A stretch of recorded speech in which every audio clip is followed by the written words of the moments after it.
It is time for our second in conversation session, and we have Clark, former government minister and now chair of Warwick Innovation District. He will be talking to Steve Rigby, co-CEO of the Rigby Group and one of Britain's most prominent entrepreneurs and philanthropists. So over to you. Thank you very much. Thank you for coming back after the coffee break to hear us. It's very good to say welcome to Warwick, this little outpost that we have here. So this is very much a conversation. I think it was sort of billed as a fireside chat, but Steve and I talked, and we're going to make it. We're going to do what it says on the description, have a genuine conversation with. So Steve will say a bit about his background when he speaks in a moment. But my name is Greg Clark. I was indeed a government minister. I was the Secretary of State for Business, which I suppose is the relevance here, for 3 years, and became chair of the Warwick Innovation District just a year ago. One of the other things that may be relevant is that I am a member of the new government's Industrial Strategy Council. Some of you, perhaps most of you, will know that this document, the UK's Modern Industrial Strategy, was published partly reflecting the advice of the council. The council was formed about this time last year, and so it gave some advice. Obviously ministers decide, but it gave advice on the development of the strategy. The council, which consists of 16 people, now meets to hold the government to account and make sure that it's doing the things that it said it would do within the strategy. But as everyone here knows, a strategy, well, a good strategy is not just a document that sits on the shelf. It needs to be kept up to date. It needs to be applied to sometimes unexpected developments, and so that's one of the roles of the council. As it happens, by great good fortune, the council's meeting tomorrow in Manchester. So after this, I'm going up there, and Blair McDougall, who is the small business minister, is coming to that meeting. So if we have time for you to mark my card, is there anything you want me to take from this conference, from this day, to the council and to him? This is a good opportunity. But let me start by asking Steve 2 questions. One is if he'll perhaps expand a bit on the introduction to himself and the Rigby Group. And secondly, to give your perspective, Steve, as someone who's spent their life leading businesses, what you see that should be the role of small and medium-sized businesses in a national industrial strategy. So afternoon all. As introduced, Rigby Group, probably not a name that you've heard of, but we're a second generation, 50-year-old this year, family business, one of the UK's largest family businesses actually by size, so about 4 billion of revenue, about 8,000 or so people, made up across a number of divisions, but the majority of the organisation is focused in technology. But over the years, we've managed to be involved in lots of different styles of business, from startups, both as an investor and, as a founder in many situations, through into being private equity investors, and importantly for us, we think the longest and best model is a long-term owner of businesses, where you take a decade-long view on the future of an organisation rather than a quarter's view or a year's view.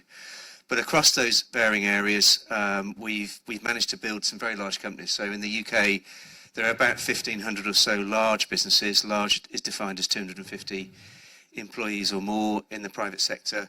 We've managed to create 8 over the years. So, a reasonable number, and in fact, family business-owned businesses, so taking out multinationals, there's only about 700. So about 1% or so we've managed to create in our duration, which we're proud of, and that's allowed me perhaps to step into some other areas and have a view as to maybe how the country might be able to do a better job on incentivising others to do it, because frankly, if we can do it, there's absolutely nothing stopping anybody else do it. So today I chair Family Business UK, which does what it says on the tin. It's a family business organisation, and it focuses on that long-term capital and the benefit of that long-term capital, often unfortunately misunderstood in government, where sometimes it's seen in the slow lane. But I also work with DBT and with other departments, just trying to help on certain issues, one in fact of which today is around medium-sized companies and where they fit in that SME agenda. So to move on to the second part of your question, I think we've had a government that's put in a lot of strategy work in the course of their first year or so in government. A lot of it very good work. We'll come on to perhaps to talk about your strategy shortly, Greg. But if I look at the small business work that's been done, that was a very detailed piece of work. Family Business UK was involved as one of a number of trade associations, clearly alongside important bodies like the Federation of Small Business and the Chambers, both of which are trying very hard, I think, to protect the interests of the small business. But I think the SME phrase itself is somewhat misunderstood, because clearly there are a large number of micro businesses for which broadly the FSB, Federation of Small Business, focuses on that segment, so 1 to 10 employees. And then as you start to step forward into the small business category, the strategy again tries to map out lots of different facilitations to allow those businesses to go on their journeys. When we get to the medium-sized businesses, so those above 50 employees, much of that work unfortunately stops. And today, if we look at Blair McDougall as an example, he is the small business minister.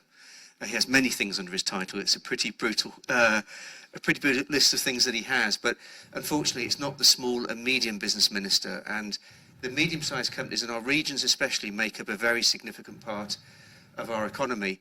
Both Greg and I spend some of our time in the West Midlands, and if I use the Midlands as an example, 70% of employment is in medium-sized companies, and in the East Midlands it's nearly 80%. So they make up a really core part of the economy, and a bit like family companies, probably aren't loved enough. And I think as we look forward in our strategy for the UK and that elusive growth word that I think was slightly missing, unfortunately, in last week's budget, but that's a separate matter. Perhaps we might discuss again.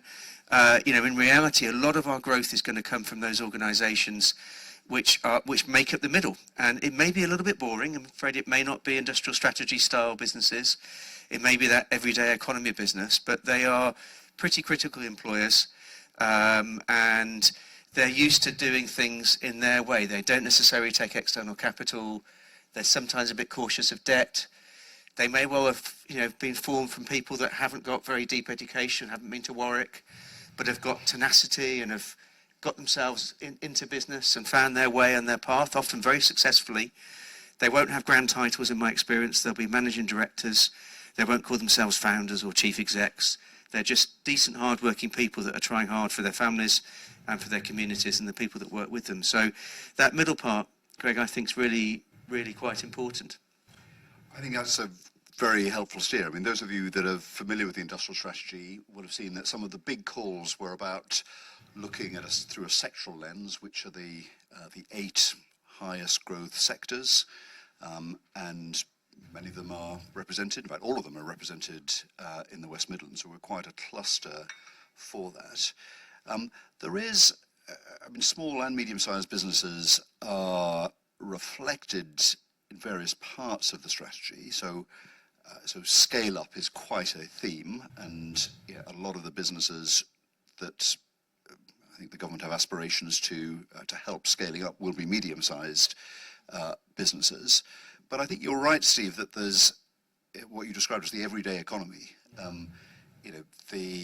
Most people will be employed in businesses that are outside, for example, the IS8 sectors. And whilst I think it's right to have a kind of forward ambition of how you can, through research and development and other things, propel those sectors, I think to accompany that with a kind of a set of policies and a set of attitudes that is encouraging and understanding of others, especially medium-sized businesses, I think is important. I would say, kind of reflecting on the strategy that the government published, there are things like Made Smarter, which I think perhaps some people in the room know about, and I don't know you do, Steve, which is about take-up of automation and digitization, especially among small and actually a lot of medium-sized businesses.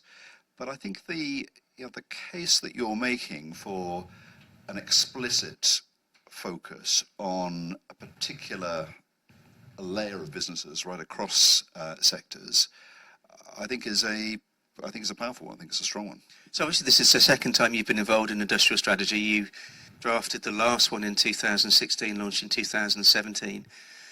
And this one I think has had a lot more resource allocated, and there's been 65 people in DBT working pretty hard for the last, 14, 15 months under Sam Lister. So how does this approach differ in your mind from previous iterations, and what does that mean, do you think, more broadly on the SME sector? Well, it's a good question, Steve. So, first of all, the similarities. There's an industrial strategy. I'm afraid the one that I developed, thinking and hoping and intending that it was to endure, because as everyone here knows, a short-term strategy is a contradiction in terms. It's there to kind of give some stability, some confidence, and I did it in a way that included a lot of consultation, not just with businesses, but with trade unions and people from across politics, with a view to trying to establish a consensus. And actually, we did pretty well on that. But perhaps I've been neglectful of my own party.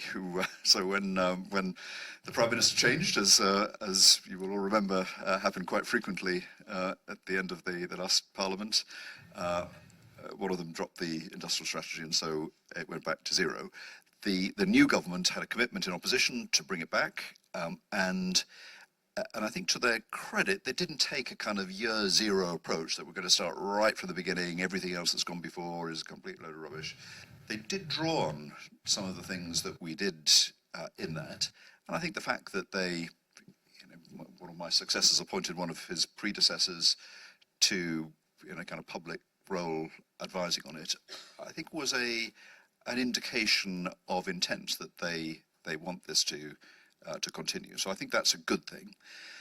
They've taken a different approach. So mine was looking at productivity and how you can drive up productivity, looking at the drivers of that. So we looked at the skills system, we looked at innovation and research, we looked at infrastructure, looked at localities, local leadership, and the overall business environment. And we didn't choose the 8 sectors, or we didn't make a choice of a number of sectors. We had sector deals that were open to any sector really, if it could organise and wanted to have as it were, an institutional dialogue with government, and we had many sector deals struck. So there are differences, but I think there is an essential continuity, or at least return to what had been established, that the government's going to kind of set out its approach and people can know what it's about. I think if I think back to the one that I was responsible for and the current iteration, I think your comment about medium-sized businesses as having characteristics that are worth sort of delving into. They're not the same as startups, and they're not the same as large, well-capitalized businesses. I don't think in my time had a clear enough focus on that, and I don't think in its early publication there's that degree of focus that could be made.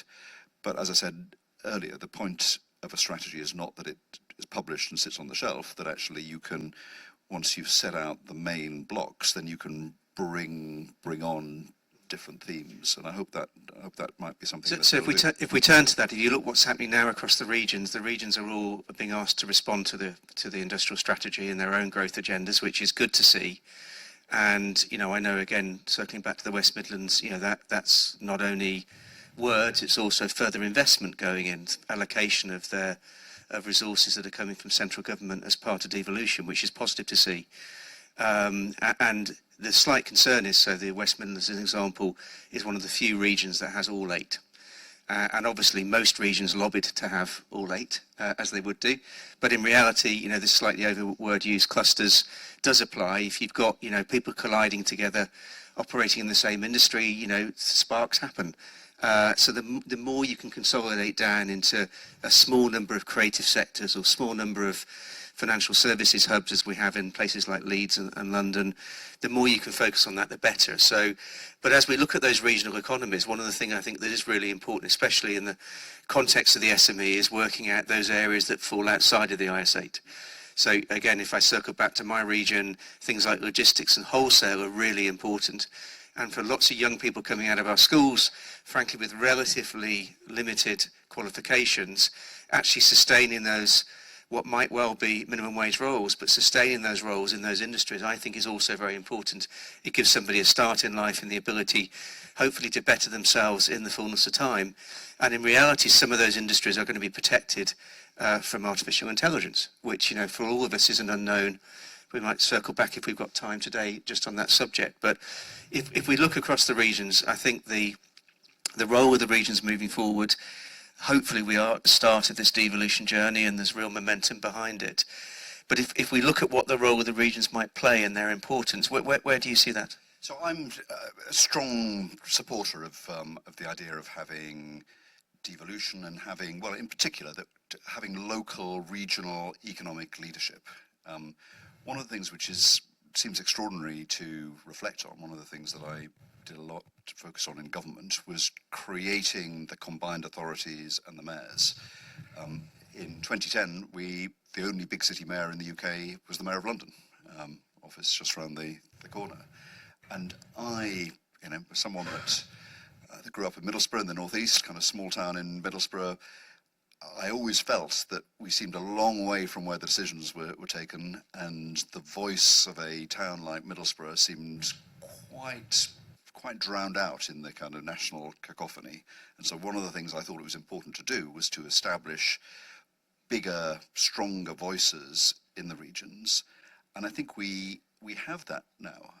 You know, we had the national regional investment summit took place in Birmingham just a few weeks ago. All of the key economic decision makers in the government, lots of investors there, and in particular the economic development focus of the mayors and the combined authorities, I think is important. Now, in the scheme of things, they are still early in their life. It's whatever it is, 8 years or so since they've been established. It's getting on for 10 years now. But they're still embryonic compared to many countries where these are the kind of bastions of their regions. But I think that's important. I think it's a big opportunity for the West Midlands for the reasons that Steve said. You know, having 8 of the industrial strategy sectors strongly represented in the West Midlands, I think is more than any other region in the country. I think there is a recognition that for the national economy to prosper, regions like the West Midlands need to. I think there's also something that is now within our grasp. I think one of the problems that have beset the West Midlands, certainly before we had the combined authority, is, you know, a region on the current boundaries that has 3 cities, Birmingham, Coventry and Wolverhampton, you know, lots of important towns, sometimes I think had separate voices rather than a kind of unified voice. And sometimes I think the power of the region was a bit sort of dissipated, and we didn't always do the kind of coordination that we could do ourselves as well as we could. And some other regions, Greater Manchester, I think, has actually historically been a bit better in organising itself. It's just got one main city, and so that's a bit easier. So, but I think things are coming together. There's a programme that we are working on across the region called the Local Innovation Partnership Fund. In the past, there have been separate bids to this national fund from different institutions in the West Midlands. Now there's a big focus on coming together, making the most of our collective assets, and I think that will be an advantage. But Steve, your business is global, but it has a strong West Midlands presence, and your leadership in the West Midlands is strong. And I mean, one of the things that I know that you've been kind of fretting about is how we can make sure that the manufacturing strategy for the West Midlands is, is first of all there and is recognised and adopted by government. Might you say a bit about that? Yes, so we're in fact, Greg and I are co-chairing it, something called Midlands Advanced Manufacturing Ecosystem, Project MADE, to try and bring together the investments that have already been made either in the public or the private sector. And what I see, I'm not a manufacturing person, I'm just a businessman that has an ability to analyse and convene and perhaps lead discussions. What I'm seeing is the government's made a whole series of really important investments. So things like the Manufacturing Technology Centre, things like Warwick Manufacturing Group that comes under Warwick University, things like MIRA, which is a research and development facility. We've got these huge pieces of apparatus sat around the country, but what we lack is a coherent strategy.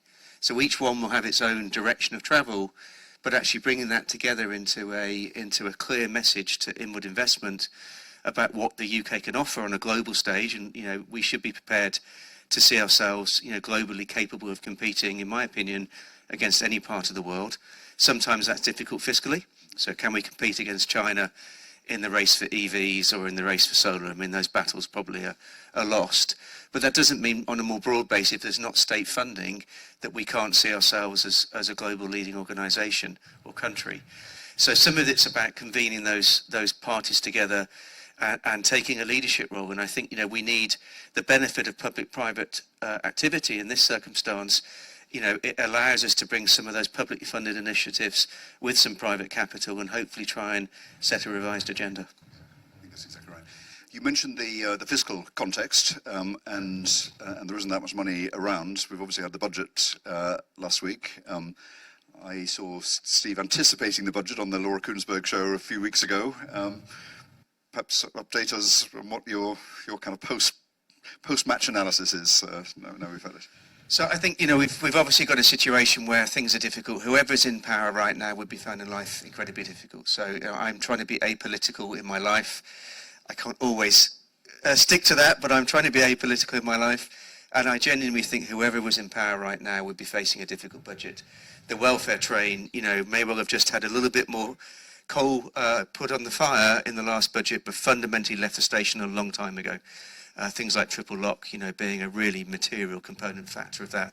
It's not just about worklessness and about poor health, mental health and physical health. These issues are long in the making. So, I think the challenging thing with what we've now learned post-budget around the state of the finances is that we didn't need to trash talk the economy for 10 weeks. And the things that come out during that period of time have a material impact. And it's not just the things that were announced, it's the things that weren't announced, but were alluded to. Things like wealth taxes and exit taxes, they stick long in people's minds. And if you're thinking about, should I be more mobile?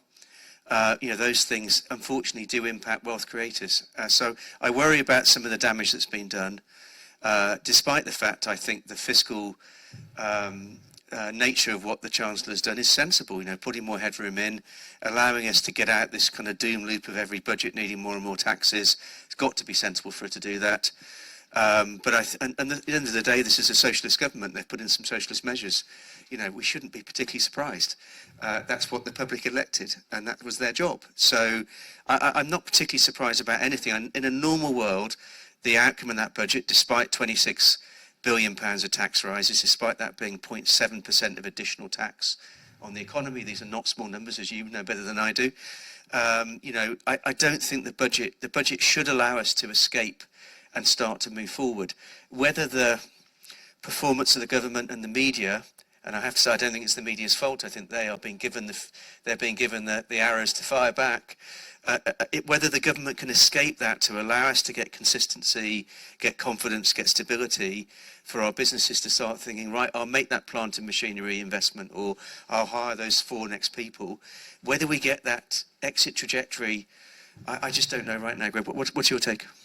Well, I agree. I mean, if you look at the last 6 months, really, I mean, almost since the kind of spring statement, people have been fretting about what the budget is going to contain. Now we have an annual budget; it's a big event, and the kind of the leaks and the kind of kite flying, I think, has been injected uncertainty into decision makers. I mean, we know this, everything from the housing market to big investment decisions. I think it's a case study in how not to do it. I mean, the old rules might seem a bit quaint that, that it used to be the case that the chancellors used to go in what they called purdah. They weren't allowed to appear on a public platform. They weren't allowed to give an interview. They weren't allowed to give a speech in, I think, the 2 months before the budget. And even in my time in politics, that was strictly enforced. The chancellor didn't appear during that time, or any treasury minister. And actually, I think there's some benefit in that. As we all know, confidence is important, and if you kind of float things and withdraw them, then that's not the best way to proceed. So I hope the lessons have been drawn from that, and this won't happen again. I mean, in terms of some of the substance of it, obviously, having been a Conservative MP for 20 years, just as you said, Steve, a different party will make different choices, and there's no good me complaining and objecting to those. I think but I wouldn't have accepted the position on the Industrial Strategy Council if I didn't want the government to succeed, our government to succeed, didn't want our economy and business to succeed, and for all of the the kind of big reveal that actually the forecast deficit before the measures was not quite as dramatic as people thought. I mean, it's been sort of crowded out, but that is actually good news. It's better a surprise that way than the other way. And I think that just looking at some of the measures, I'd be interested in people's views on some of the the enterprise investment schemes, which have decisions taken to make them more generous. So this is Alex de Plege, who came in to work with Treasury as an entrepreneur lead, and she's managed to get through some pretty material reforms. So changes to the EIS scheme, the ability for people to defer taxation to invest in companies, the EMI scheme, which is aimed at small companies around share ownership. And we shouldn't also lose sight of the change on IPOs and removal of stamp duty. So there were a small number, and I think Alex did a really good job. It shows that actually someone coming from the private sector can have an influence and can make a difference. I think we're probably running out of time, Greg. Oh, yes. Yeah. Should we maybe see if any couple of questions? A couple of questions from the floor before we take off. Yeah. So. Oh. Thanks very much. I'll speak now. You talked about mid-sized companies, but you weren't very clear, as far as I could see, about what your ask of the government was about those mid-sized companies. So could you say a little bit about what you think that ask might be? What are the kind of 2 or 3 things that you would like government to be doing to support mid-sized better? Yep, no problem at all. So we are engaged with DDB, with Department of Business and Trade, alongside NatWest, myself, Family Business UK, the Scale Up Institute, and actually we've managed to get the other major trade associations alongside us to try and redefine that a medium-sized company is 10 to 100 million in size, 50 to 500 employees.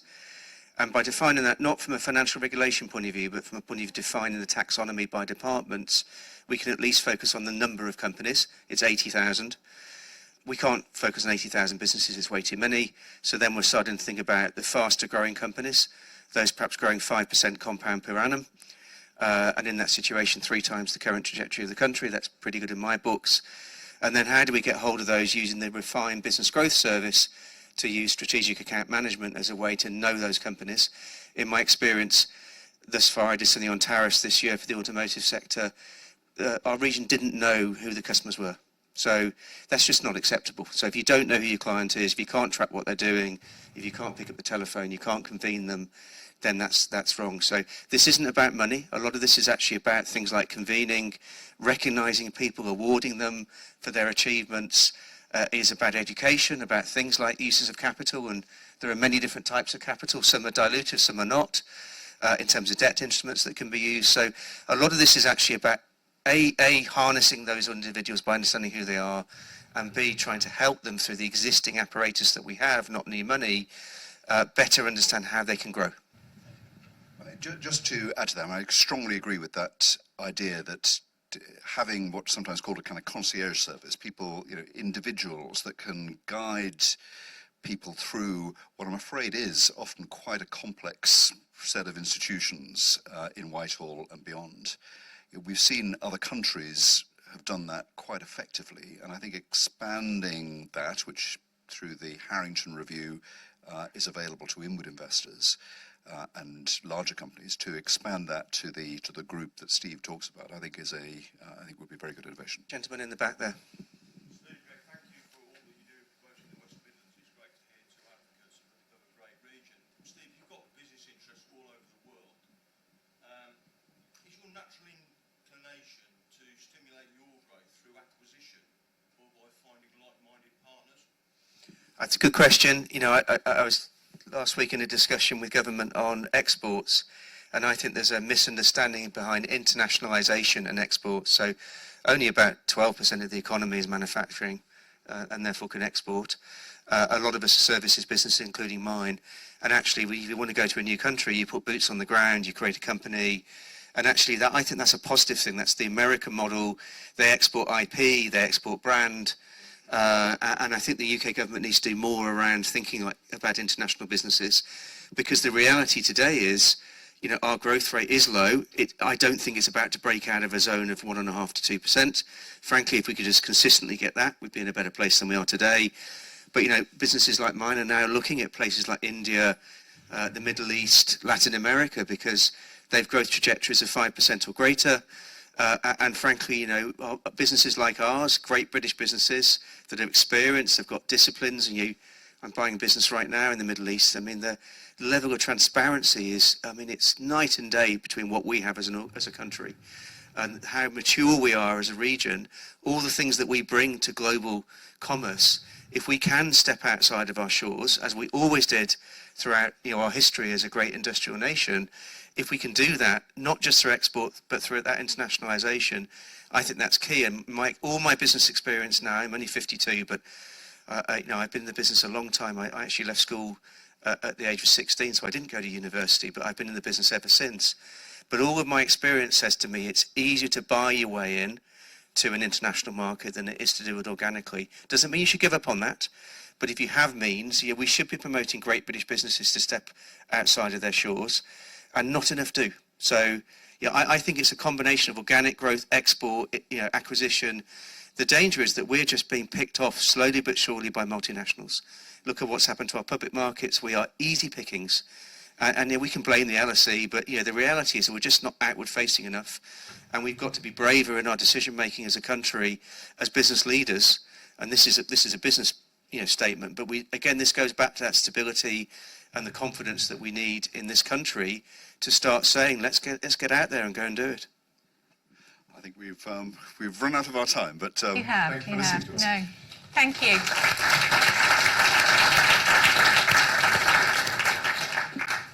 I mean, thank you. You brought a really interesting dimension to the discussion that we've had. We were focused more on smaller businesses this morning and inclusive growth, and good to stretch the boundaries of the discussion. So thank you for Very that. good. Thank you.